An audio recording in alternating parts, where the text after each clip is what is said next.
What's up guys, Derek from Finisher Fitness, Connor. We're going to show you a real quick video on how to prevent and decrease knee pain. So, the first thing that you want to do is start working on all the tight knots above and below the knee. So at the quads, at the calves, at the hips, you want to do some sort of tissue massage or tissue therapy. You literally can take a broomstick and just kind of start digging into the quad that's closest to the knee. So that's generally going to be tight on you knee pain people, as that's going to be locked up. You won't be able to properly flex and extend around that knee joint.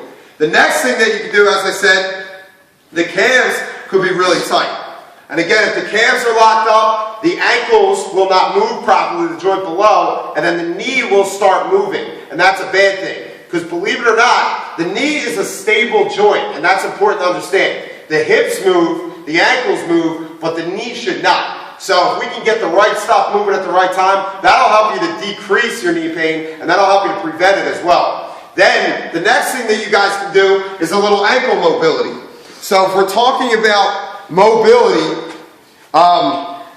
you're simply going to come up close to the wall and think about moving at the ankle. So the knee's got to be able to, in this drill, we want the knee to be able to go over the second toe, the big toe, and then the little toe. And notice here how his ankle does not come up off the ground.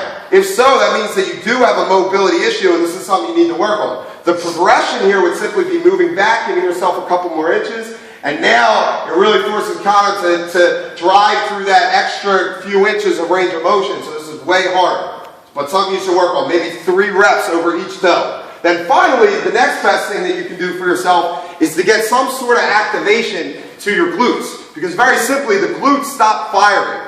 And when the glutes stop firing, again, things work that shouldn't be working. So, glute bridges are a great idea. The ability to squeeze the glutes, use the core, and not the knee, or not the low back in this case as well. A progression here would just simply be going to one leg, so Connor can just flex. And for you athletes, this is a great way to resemble running, flexion, extension, if you put your knee into your right in line with your hip bone. So, give this stuff a shot. It should really help you to decrease your knee pain and or prevent it. Give it a shot.